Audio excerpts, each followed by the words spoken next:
அவசரமாக சாலையில் நின்று கொண்டிருந்த லாரி திடீரென தீப்பிடித்து எரிந்ததால் பரபரப்பு. டீசல் டேங்க் வெடித்து சிதறி அனைத்து டயர்களும் வெடிக்க தொடங்கியதால் பல சவால்களுடன் போராடிய தீயணைப்பு வீரர்கள்.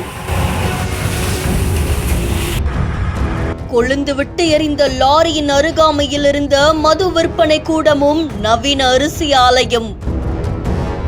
திருவாரூர் ரயில் நிலையம் பக்கத்துல தஞ்சை சாலையில ராஜராஜன் அப்படின்றவருக்கு சொந்தமான டாரஸ் லாரி ஒண்ணு நிறுத்தி வைக்கப்பட்டிருந்தது. இந்த நிலையில திடீர்னு அது தீப்பிடிச்சு எரிய ஆரம்பிச்சிருக்கு. உடனடியா அக்கம் பக்கத்துல இருந்தவங்க திருவாரூர் தீயணைப்பு நிலையத்துக்கு தகவல் தெரிவிச்சிருக்காங்க. விரைஞ்சு வந்த தீயணைப்பு துறையினர் தீயை கட்டுப்படுத்துறதுக்கு முயற்சி பண்ணியிருக்காங்க. அப்போ அங்க இருந்த அந்த லாரியோடைய டீசல் டேங்க் வெடிச்சு சிதறி அந்த லாரியோடைய அத்தனை டயர்களுமே வெடிக்க தொடங்கி இருக்கு.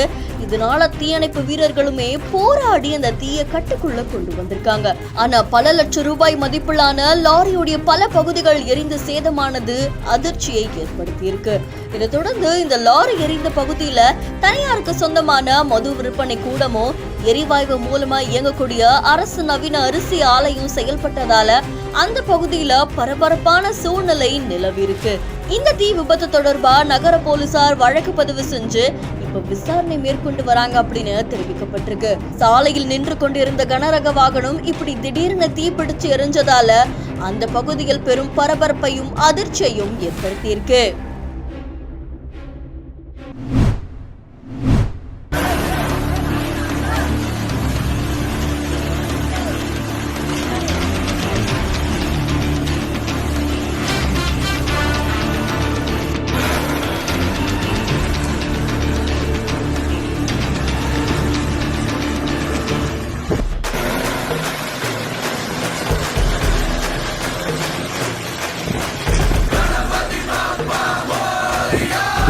ட்ரோன் உதவியோட விநாயகர் சிலைய கோதாவரி ஆற்று கால்வாயில கரைச்சது பலரையுமே ஆச்சரியத்துல ஆழ்த்தியிருக்கு. மனிதர்கள் செய்ய வேண்டிய வேலைய ஒரு ட்ரோன் செய்தது பலரையுமே வியப்பில் ஆழ்த்தியிருக்கு. ஆந்திர மாநிலம் கிழக்கு கோதாவரி மாவட்டம் கடிய புலங்காவில் இருக்கக்கூடிய இளைஞர்கள் என்ன பண்ணிருக்காங்கன்னா, விநாயகர் சிலையை வச்சு அது 9 நாட்கள் வழிபட்டு அதுக்கப்புறமா அது ஆற்றுல கரைக்கிறதுக்காக போயிருக்காங்க.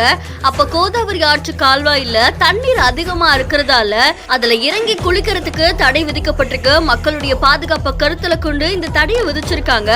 இந்த நிலையில இளைஞர்கள் எப்படியாவது விநாயகர் சிலையை கரைக்கணுமே அப்படின்னு சொல்லி அங்க இருக்கக்கூடிய ட்ரோன் நிபுணர்களோட உதவியோட ட்ரோன்ல விநாயகர் சிலையை கட்டி கோதாவரி ஆற்று கால்வாயோடைய மைய பகுதிக்கு எடுத்துட்டு போய் அதை கரைச்சிருக்காங்க.